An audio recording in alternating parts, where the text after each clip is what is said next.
Hello my dear students. तो फिर से आपका स्वागत है आपके प्यारे से यूट्यूब चैनल साइंस जंक्शन धीरज सर पर। और आज के इस वीडियो में हम लोग पढ़ने वाले हैं बच्चों मानव स्वास्थ्य एवं रोग। मानव स्वास्थ्य एवं रोग अध्याय से जितने भी ऑब्जेक्टिव टाइप के क्वेश्चन आंसर हैं जो विगत परीक्षाओं में पूछे गए हैं और जो आगामी परीक्षा में प्रश्न पूछे जा सकते हैं, ऑब्जेक्टिव टाइप के ऐसे सभी प्रश्नों का संग्रह लेकर के आए हैं इस एक वीडियो में। और उम्मीद करते हैं कि आप स्वस्थ होंगे, मस्त होंगे और आपका और हमारे साथ इस वीडियो के अंत तक बना रहेगा। सबसे पहला क्वेश्चन देखेंगे बच्चों, और सबसे पहला क्वेश्चन जो है वो आपके समक्ष है कि बूंद संक्रमण क्या है। बूंद संक्रमण क्या है? 2023 में यह पूछा गया प्रश्न है कि बूंद संक्रमण क्या है। बताइए कि बूंद संक्रमण क्या है। क्या सिफिलिस है, क्या टेटनस है, क्या टाइफाइड रोग है या निमोनिया है? तो जो बूंद संक्रमण है वो क्या है? तो जो बूंद संक्रमण है वह निमोनिया रोग है। तो ऑप्शन डी इसका करेक्ट आंसर हो जाएगा।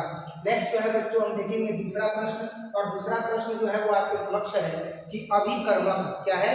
दूसरा प्रश्न है कि अभिकर्मक जो एलिसा परीक्षण में उपयुक्त होता है वह कौन होता है? तो एलिसा परीक्षण में उपयुक्त होने वाला जो अभिकर्मक होता है वो पेरोक्सीडेज होता है। ऑप्शन बी इसका करेक्ट आंसर हो जाएगा।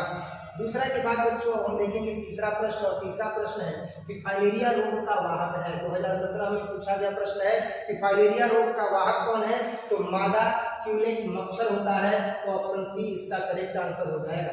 नेक्स्ट जो है वो हम देखेंगे 4 नंबर क्वेश्चन बच्चों, और चौथा प्रश्न है कि एंट अमीबा इनमें से क्या है। एंट अमीबा जो है इनमें से क्या है? क्या एंट अमीबा जो है जीवाणु है, प्रोटोजोआ है, शैवाल है, कवक है? 2017 में ये भी प्रश्न पूछा गया है बिहार बोर्ड के द्वारा कि एंट अमीबा इनमें से क्या है। तो एंट अमीबा जो है वह प्रोटोजोआ है। ऑप्शन सी इसका करेक्ट आंसर हो जाएगा। नेक्स्ट हम देखेंगे बच्चों 4 नंबर के बाद 5 नंबर क्वेश्चन। 5 नंबर क्वेश्चन है कि इनमें से कौन स्व प्रतिरक्षा रोग का उदाहरण है। 2018 में यह पूछा गया प्रश्न है कि स्व प्रतिरक्षा रोग का उदाहरण कौन है। तो स्व प्रतिरक्षा रोग का जो उदाहरण है वह रूमेटॉइड आर्थराइटिस है। ऑप्शन बी इसका करेक्ट आंसर हो जाएगा। रूमेटॉइड आर्थराइटिस जो है वो स्व प्रतिरक्षा रोग का उदाहरण है। 5 नंबर का जो करेक्ट आंसर हो जाएगा वो क्या हो जाएगा? Rheumatoid arthritis. 5 नंबर के बाद बच्चों हम देखेंगे 6 नंबर क्वेश्चन, और 6 नंबर क्वेश्चन आपके समक्ष है कि तंबाकू के सेवन से शरीर में कौन सा उपापचयी परिवर्तन शीघ्र परिलक्षित होता है। तंबाकू के सेवन से शरीर में कौन सा उपापचयी परिवर्तन शीघ्र परिलक्षित होता है। 2018 में यह पूछा गया प्रश्न है। तो तंबाकू के सेवन से शरीर में जो उपापचयी लक्षण परिलक्षित होता है ना वो कौन सा होता है ये बताना है। तो 6 नंबर का जो करेक्ट आंसर हो जाएगा वो होगा कि व्यक्ति के रक्तचाप तथा हृदय स्पंदन की दर में एकाएक वृद्धि हो जाती है। ऑप्शन बी इसका करेक्ट आंसर हो जाएगा। 6 नंबर के बाद बच्चों हम देखेंगे 7 नंबर क्वेश्चन, और 7 नंबर क्वेश्चन जो है वो आपके समक्ष है कि इनमें से पश्च विषाणु कौन सा है। 2018 में यह पूछा गया प्रश्न है कि इनमें से पश्च विषाणु कौन सा है। तो इनमें से जो पश्च विषाणु है वो है ह्यूमन इम्यूनो हेफिशिएंसी वायरस।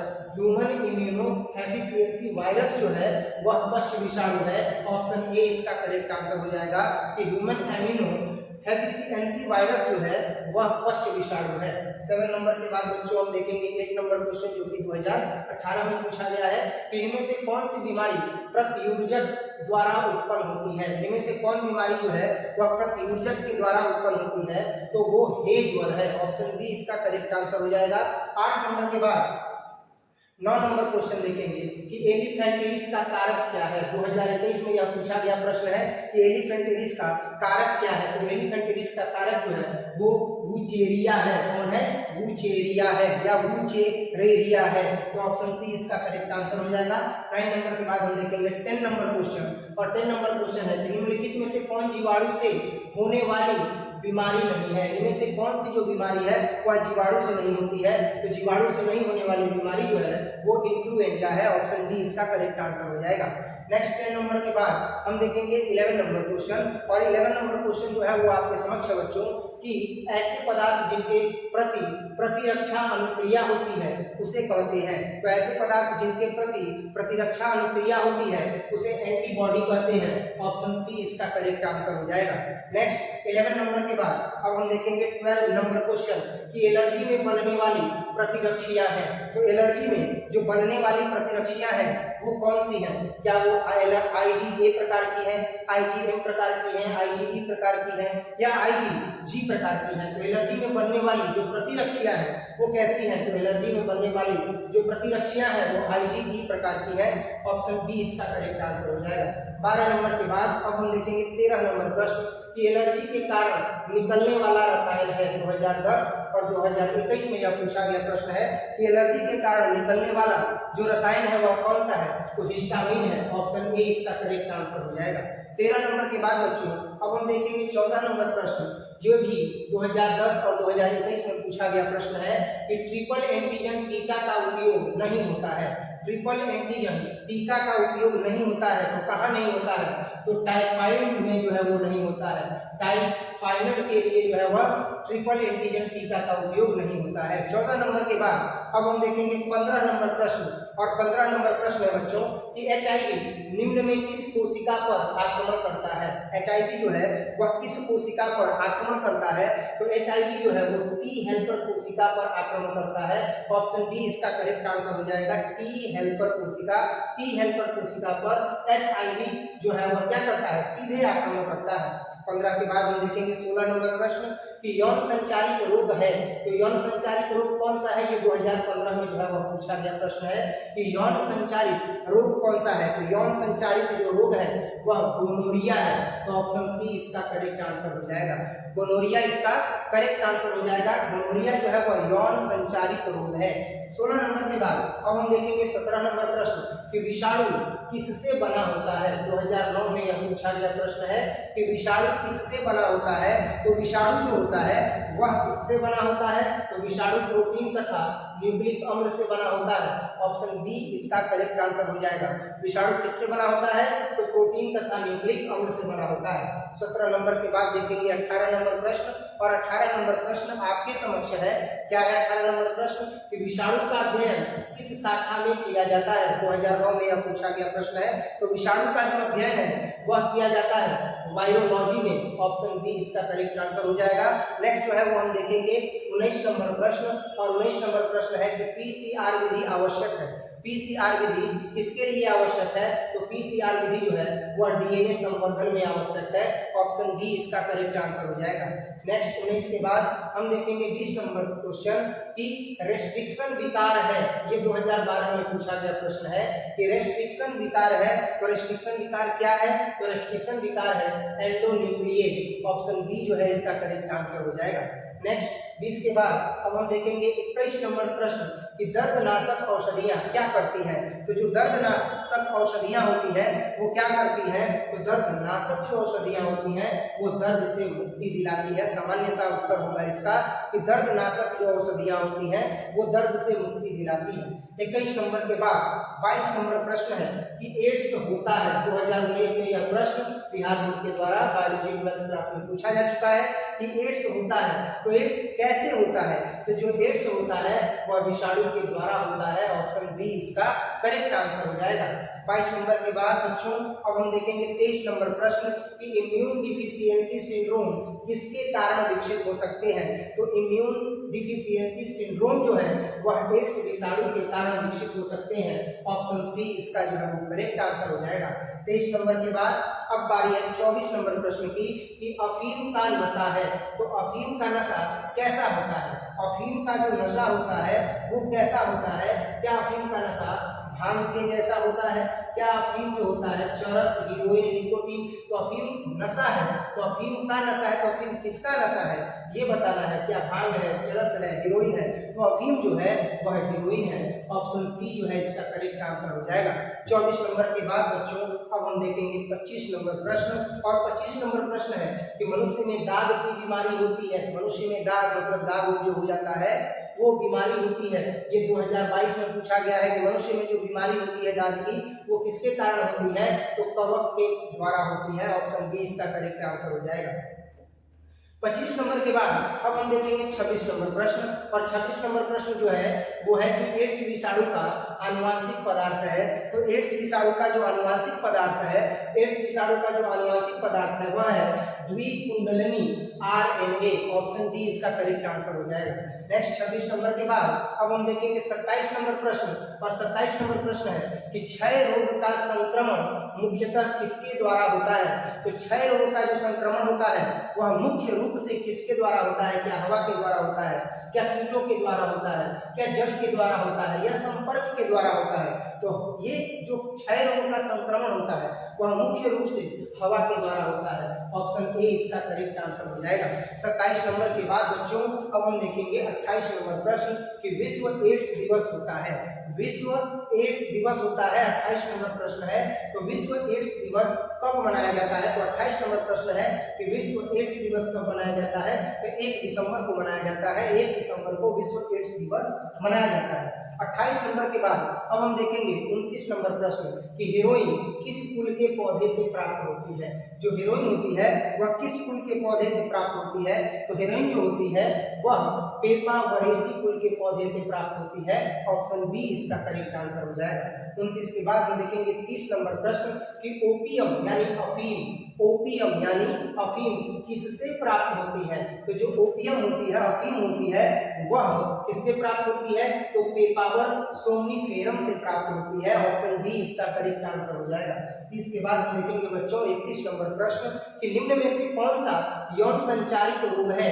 2021 और 2010 में पूछा गया है कि ये जो रोग दिए गए हैं इनमें से कौन सा जो रोग है वह यौन संचारित रोग है। तो यौन संचारित जो रोग है वह सिफिलिस है। ऑप्शन डी इसका करेक्ट आंसर हो जाएगा। 31 नंबर के बाद अब हम देखेंगे 32 नंबर प्रश्न कि बुचेरिया ब्रैकोफटाई मनुष्य में थाइलेरिया सिस उत्पन्न करता है और यह समूह से संबंधित है। तो यह किस समूह से संबंधित है? तो यह हेल्मिनथ समूह से जो है वो संबंधित है। ऑप्शन डी इसका करेक्ट आंसर हो जाएगा। अगला प्रश्न देखेंगे कि अत्यधिक मात्रा में अल्कोहल के सेवन से कौन सा अंग सबसे ज्यादा प्रभावित होता है? दारू पीने से सबसे ज्यादा कौन सा अंग जो है वह प्रभावित होता है? तो सबसे ज्यादा जो है वह यकृत प्रभावित होता है। ऑप्शन बी करेक्ट आंसर हो जाएगा। इसीलिए दारू का सेवन नहीं करना चाहिए। अब जो है वो अगला प्रश्न है बच्चों जुकाम मतलब साधारण ठंडा होता है। तो जो साधारण ठंडा होता है वो किसके कारण होता है? तो वो होता है राइनो विषाणु के कारण। ऑप्शन सी इसका करेक्ट आंसर हो जाएगा। 34 के बाद 35 नंबर प्रश्न कि निम्न में से कौन सा रुधिर का कैंसर है? इनमें से कौन सा जो है वह रुधिर का कैंसर है? तो रुधिर का जो कैंसर है वह ल्यूकेमिया है। ऑप्शन सी जो है इसका करेक्ट आंसर हो जाएगा।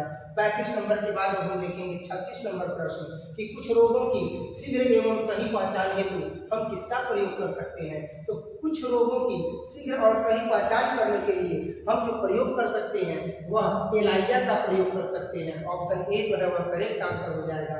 36 के बाद हम देखेंगे 37 नंबर प्रश्न कि सीकल कोशिका एनीमिया किस प्रकार का रोग है? सीकल कोशिका एनीमिया किस प्रकार का रोग है? तो जो सीकल कोशिका एनीमिया जो रोग है वह किस प्रकार का रोग है? तो सीकल कोशिका एनीमिया जो रोग है वह ऑटोमस संबंधित रोग है। वह कैसा रोग है? वह ऑटोमस संबंधित रोग है। ऑप्शन बी जो है वो करेक्ट आंसर हो जाएगा। नेक्स्ट हम देखेंगे 38 नंबर प्रश्न रोग जो टॉक्सिन के स्राव से संबंधित है। रोग जो टॉक्सिन के स्राव से संबंधित है वो क्या है? टीबी है, एड्स है, टिटनस है या भोजन विषाक्तता है? तो 38 का जो करेक्ट आंसर होगा 38 नंबर का जो करेक्ट आंसर होगा वो होगा टिटनस। टिटनस जो है वो टॉक्सिन के स्राव से संबंधित है। ऑप्शन सी इसका करेक्ट आंसर हो जाएगा। 38 नंबर के बाद बच्चों अब हम देखेंगे 39 नंबर क्वेश्चन 39 नंबर प्रश्न कि बिडाल परीक्षण ज्ञात करने के लिए है।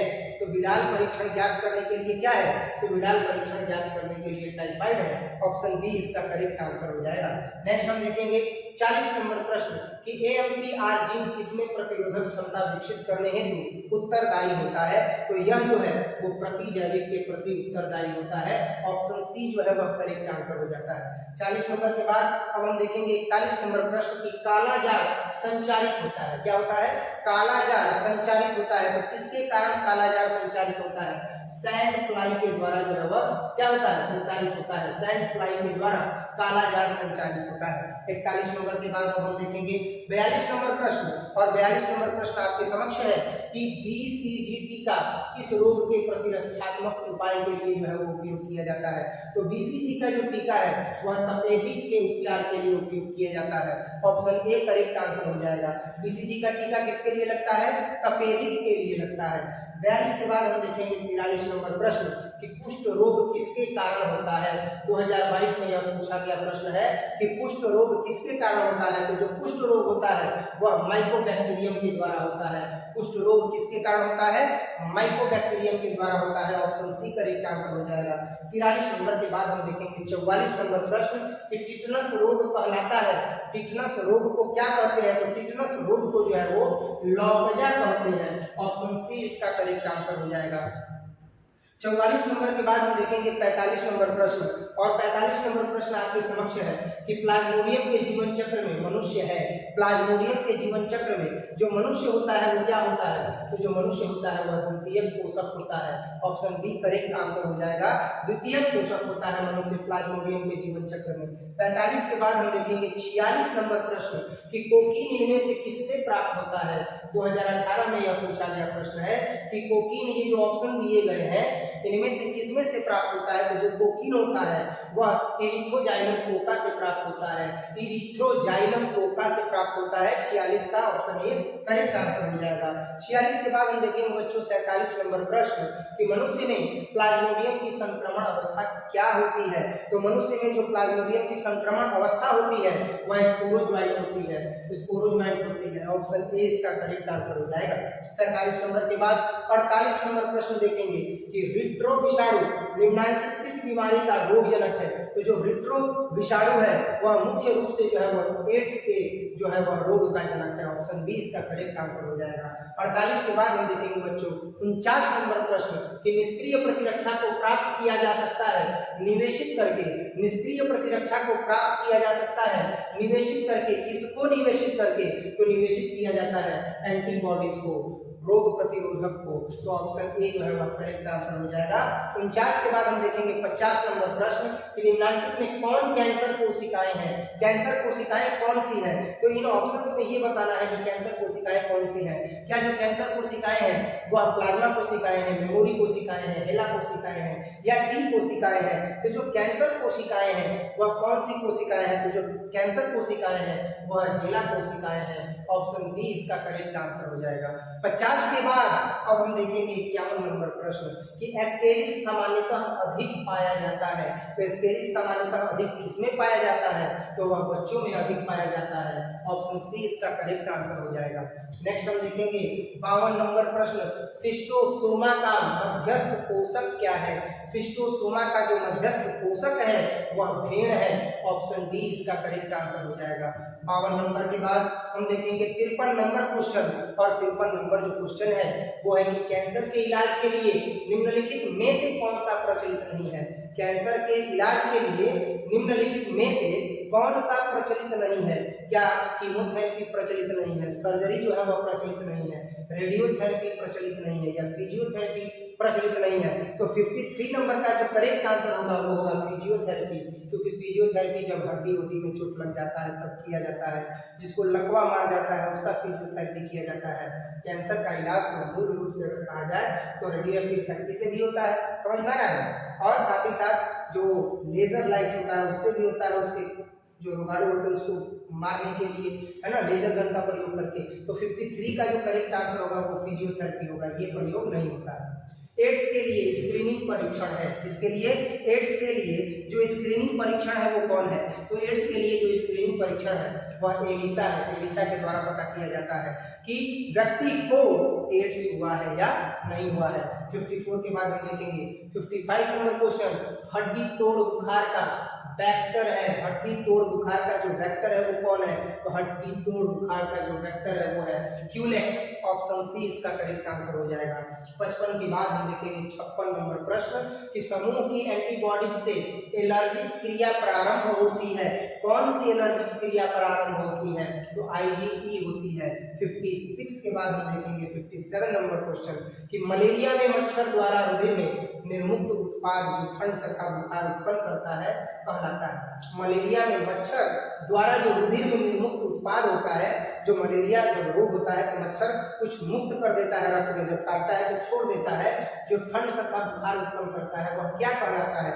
यानी मलेरिया का मच्छर जो काटता है, मादा एनोफिलीज मच्छर जो काट देती है तो वो क्या छोड़ती है जिसके कारण ठंड होने लगता है और बुखार होने लगता है, तो वह मूल रूप से हीमोजोइन छोड़ती है। क्या छोड़ती है? हीमोजोइन। याद कर लीजिएगा, वो हीमोजोइन छोड़ती है, तब जाकर के ठंड लगने लगता है और बुखार होने लगता है। 57 के बाद अब हम देखेंगे 58 नंबर क्वेश्चन। एड्स कारक HIV सर्वप्रथम नष्ट करता है। 2016 में यह पूछा गया प्रश्न है, क्या नष्ट करता है? तो वह मूल रूप से हेल्पर टी लिम्फोसिट्स को जो है वह नष्ट कर देता है। ऑप्शन ए इसका करेक्ट आंसर हो जाएगा। 58 के बाद हम देखेंगे 59 नंबर क्वेश्चन कि ओपियम से प्राप्त मॉर्फिन है। ओपियम से जो प्राप्त मॉर्फिन होता है वो क्या होता है? तो वह एल्केलॉइड होता है। ऑप्शन सी इसका करेक्ट आंसर हो जाएगा। 59 के बाद हम देखेंगे 60 नंबर क्वेश्चन कि ऑन्कोलॉजी किसका अध्ययन है? ऑन्कोलॉजी किसका अध्ययन है? कैंसर का अध्ययन है या ऑन्कोजीन का अध्ययन है? तो ऑन्कोलॉजी जो है वह कैंसर का भी अध्ययन है और ऑन्कोजीन का भी अध्ययन है, तो ऑप्शन सी इसका करेक्ट आंसर हो जाएगा। 60 नंबर के बाद अब जो है वो हम देखेंगे 60 नंबर के बाद अब हम देखेंगे 61 नंबर क्वेश्चन कि मनुष्य में सबसे अधिक होने वाला कैंसर कौन सा है? तो मनुष्य में सबसे अधिक जो होने वाला कैंसर है बच्चों वो है कार्सिनोमा। ऑप्शन डी इसका करेक्ट आंसर हो जाएगा। 61 के बाद हम देखेंगे 62 नंबर प्रश्न कि शिशुओं को माता से प्लेसेंटा एवं दूध प्राप्त प्रतिरक्षा जो मिलती है वह क्या कहलाती है? तो वह मूल रूप से निश्चेत जो है वह प्रतिरक्षा कहलाती है। ऑप्शन ए इसका करेक्ट आंसर हो जाएगा। जो शिशु है माता के प्लेसेंटा से और जो दूध पीता है, माता स्तनपान करता है, उससे जो रोग प्रतिरक्षा प्राप्त होती है उसे निश्चेत जो है वह प्रतिरक्षा कहते हैं। ऑप्शन ए करेक्ट आंसर हो जाएगा। 63 नंबर जो क्वेश्चन है वो है 63 नंबर कि प्रतिरक्षा उत्पन्न करने वाली कोशिका का नाम क्या है? तो प्रतिरक्षा उत्पन्न करने वाली जो कोशिका है यह 2019 में पूछा गया प्रश्न है कि प्रतिरक्षा उत्पन्न करने वाली कोशिका का क्या नाम है? तो प्रतिरक्षा उत्पन्न करने वाली कोशिका का नाम बी कोशिका है। ऑप्शन बी जो है वह इसका करेक्ट आंसर हो जाएगा। 63 नंबर के बाद हम देखेंगे 64 नंबर प्रश्न कि निम्नलिखित में से कौन सा विषाणु जनित रोग की एक जोड़ी है? निम्नलिखित में से कौन सा विषाणु जनित रोग की एक जोड़ी है? तो ये जो जोड़ी है वह है खसरा तथा रेबीज। खसरा तथा रेबीज जो है वह विषाणु जनित रोग है। दोनों जो रोग हैं खसरा और रेबीज वह विषाणु से ही होता है। 64 नंबर के बाद हम देखेंगे 65 नंबर क्वेश्चन और 65 नंबर क्वेश्चन है कि लाइसोजाइम उपस्थित होता है। तो लाइसोजाइम कहाँ उपस्थित होता है? तो जो लाइसोजाइम होता है वह कहाँ उपस्थित होता है? क्या वह गैस्ट्रिक एंजाइम में होता है, लार में होता है, आंसू में होता है या पसीना में होता है? तो ये जो लाइसोजाइम होता है वह उपस्थित होता है कहाँ? लार में। ऑप्शन ए इसका करेक्ट आंसर हो जाएगा। 65 के बाद हम देखेंगे 66 नंबर क्वेश्चन और 66 नंबर क्वेश्चन आपके समक्ष है बच्चों कि एड्स विषाणु होता है क्या? फाज विषाणु होता है, जैमिनी विषाणु होता है, पैपिलोमा विषाणु होता है या रेट्रो विषाणु होता है? तो 66 नंबर का जो करेक्ट आंसर हो जाएगा वो होगा रेट्रो विषाणु। ऑप्शन डी इसका करेक्ट आंसर हो जाएगा। 66 के बाद हो जाएगा 67 नंबर कि मलेरिया होता है। तो मलेरिया किसके द्वारा होता है? क्या माइकोप्लाज्म के द्वारा होता है, जियार्डिया के द्वारा होता है, साइनोमेला के द्वारा होता है या प्लाज्मोडियम के द्वारा होता है? तो 67 का जो करेक्ट आंसर हो जाएगा वो आपको भी पता है क्या हो जाएगा? प्लाज्मोडियम के द्वारा होता है। ऑप्शन सी इसका करेक्ट आंसर हो जाएगा। 67 के बाद अब हम देखेंगे 68 नंबर क्वेश्चन। कौन सा question? 68 number question. Wuchereria bancrofti के द्वारा जो रोग होता है वो कौन सा रोग होता है? तो ये जो रोग होता है वह फाइलेरिया रोग होता है। यानी फाइलेरिया रोग कारक के रूप में कौन आता है? बुचीरेरिया बैंक्राफ्टी। बुचीरेरिया बैंक्राफ्टी के द्वारा फाइलेरिया रोग होता है। ऑप्शन बी इसका करेक्ट आंसर हो जाएगा। 68 के बाद हम देखेंगे 69 नंबर क्वेश्चन। सिंड्रोम का अर्थ है, सिंड्रोम का अर्थ क्या होता है भाई? 69 नंबर है। सिंड्रोम का जो अर्थ होता है वह लक्षणों का समूह होता है। ऑप्शन बी जो है यह इसका करेक्ट आंसर हो जाएगा कि सिंड्रोम का क्या अर्थ है? तो लक्षणों का समूह। नेक्स्ट क्वेश्चन देखेंगे 70 नंबर क्वेश्चन, 70 नंबर एंटीबॉडीज है। तो एंटीबॉडीज क्या है? तो एंटीबॉडीज जो है वह ग्लाइकोप्रोटीन होता है। ऑप्शन सी इसका करेक्ट आंसर हो जाएगा कि एंटीबॉडीज जो है वह ग्लाइकोप्रोटीन होता है। ऑप्शन सी करेक्ट आंसर हो जाएगा। ब्राउन शुगर होता है, तो जो ब्राउन शुगर होता है वो क्या होता है? तो जो ब्राउन शुगर होता है वो मेथिओनिन होता है। ऑप्शन बी जो है इसका करेक्ट आंसर हो जाएगा। 71 के बाद हम देखेंगे 72 नंबर क्वेश्चन, और 72 नंबर क्वेश्चन है बच्चों कि एसिटाबुलेरिया इनमें से क्या है? तो एसिटाबुलेरिया जो है क्या वो जीवाणु है, विषाणु है, प्रोटोजोआ है या शैवाल है? तो एसिटाबुलेरिया जो है वह शैवाल है। 72 का ऑप्शन ए जो है वह सही हो जाएगा। नेक्स्ट 72 के बाद हम देखेंगे 73 नंबर क्वेश्चन, मलेरिया रोग फैलाता है। 2016-2017 में पूछा गया प्रश्न है कि मलेरिया रोग फैलाता है कौन? हमारा हेलोफिलिस मच्छर। ऑप्शन सी जो है इसका करेक्ट आंसर हो जाएगा। नेक्स्ट इसके बाद हम देखेंगे 74 नंबर क्वेश्चन कि कुष्ठ रोग होता है। तो कुष्ठ रोग किसके द्वारा होता है? 2017 में यह पूछा गया प्रश्न है कि कुष्ठ रोग जो है वह किसके द्वारा होता है? तो जो कुष्ठ रोग होता है वह जीवाणु के द्वारा होता है। ऑप्शन ए इसका करेक्ट आंसर हो जाएगा। 74 के बाद हम देखेंगे 75 नंबर क्वेश्चन कि ओंकोजीन इनमें से किसके लिए उत्तरदायी है? ओंकोजीन इनमें से किसके लिए उत्तरदायी है? तो ओंकोजीन जो है वह कैंसर के लिए उत्तरदायी है। ऑप्शन ए इसका करेक्ट आंसर हो जाएगा। 75 के बाद हम देखेंगे 76 नंबर प्रश्न कि इनमें से कौन जीवाणु जनित रोग है? इनमें से कौन जो है वह जीवाणु जनित रोग है? 76 नंबर प्रश्न है जो कि 2017 में जो है यह पूछा गया प्रश्न है। तो इनमें से जो जीवाणु जनित रोग है वह कुष्ठ रोग भी है, हैजा भी है और क्षय रोग भी है। यानी ऑप्शन डी इनमें से सभी जो है वह कुष्ठ जनित रोग हो, चाहे क्षय रोग हो, चाहे हैजा हो, वह जीवाणु जनित रोग है। 76 के बाद हम देखेंगे 77 नंबर क्वेश्चन कि एसेटाबुलेरिया निम्न में से क्या है? 2017 में पूछा गया प्रश्न है कि एसेटाबुलेरिया निम्न में से क्या है? तो एसेटाबुलेरिया जो है वह एकल कोशिका प्रोटीन है। ऑप्शन बी इसका करेक्ट आंसर हो जाएगा। 77 के बाद हम देखेंगे 78 नंबर प्रश्न कि संक्रमित पेयजल से फैलने वाला रोग निम्नलिखित में से कौन सा है? संक्रमित पेयजल से फैलने वाला रोग निम्नलिखित में से कौन सा है? 2018 में यह पूछा गया प्रश्न है। यह जो रोग है वह टाइफाइड है। जब आप संक्रमित पेयजल पीते हो तो आपको टाइफाइड रोग हो जाता है। ऑप्शन ए इसका करेक्ट आंसर है। 78 के बाद हम देखेंगे 79 नंबर प्रश्न, और 79 नंबर प्रश्न जो है वो आपके समक्ष है कि अल्कोहल की नियमित मात्रा अचानक बंद कर दिए जाने पर, यानी अल्कोहल की जो नियमित मात्रा कोई अल्कोहल पीने वाला पी रहा है उसकी मात्रा अचानक बंद कर दी जाए तो कौन सा परिवर्तन होता है? 2018 में यह पूछा गया प्रश्न है। तो ये जो परिवर्तन होता है वह विनिवर्तन संलक्षण का व्यक्त होना जो है वो प्रदर्शित होने लगता है। ऑप्शन ए इसका करेक्ट आंसर हो जाएगा। 79 के बाद अब हम देखेंगे 80 नंबर क्वेश्चन कि भोज्य विषाक्तता नामक बीमारी किसके संक्रमण से होती है? तो भोज्य विषाक्तता नामक जो बीमारी है वह साल्मोनेला के द्वारा होती है। ऑप्शन बी करेक्ट आंसर हो जाएगा। 80 नंबर के बाद अब हम देखेंगे 81 नंबर प्रश्न कि विषाणु संग्रहित कोशिकाएं निम्नलिखित में से कौन सा प्रोटीन स्रावित करती हैं?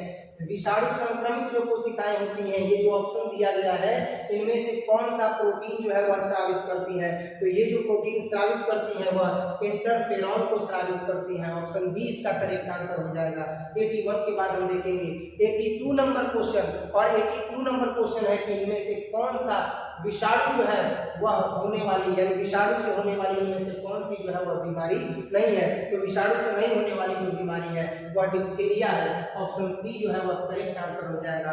डिप्थीरिया रोग जो है वह विषाणु से नहीं होता है। 82 के बाद हम देखेंगे 83 नंबर क्वेश्चन, और 83 नंबर क्वेश्चन है कि पीसीआर से किसकी जांच होती है? 2021 में पूछा गया प्रश्न कि पीसीआर से किसकी जांच होती है? तो पीसीआर से जो है वह एचआईवी की जांच होती है। ऑप्शन ए जो है वह करेक्ट आंसर हो जाएगा। नेक्स्ट देखेंगे 84 नंबर प्रश्न कि कैंसर किस कारण से होता है? कैंसर किस कारण से होता है? 2021 में यह पूछा गया प्रश्न है कि कैंसर किस कारण से होता है? तो जो कैंसर होता है वह होता है ऑन्कोजीन के द्वारा। ऑप्शन बी करेक्ट आंसर हो जाएगा। 84 के बाद हम देखेंगे 85 नंबर प्रश्न कि विश्व स्वास्थ्य दिवस हर वर्ष मनाया जाता है। तो विश्व स्वास्थ्य दिवस हर वर्ष कब मनाया जाता है? तो 7 अप्रैल को मनाया जाता है।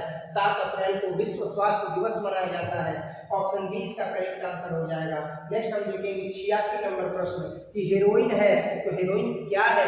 हेरोइन क्या है? तो हेरोइन जो है वह डाई एसिटाइल मॉर्फिन है। ऑप्शन सी इसका करेक्ट आंसर हो जाएगा।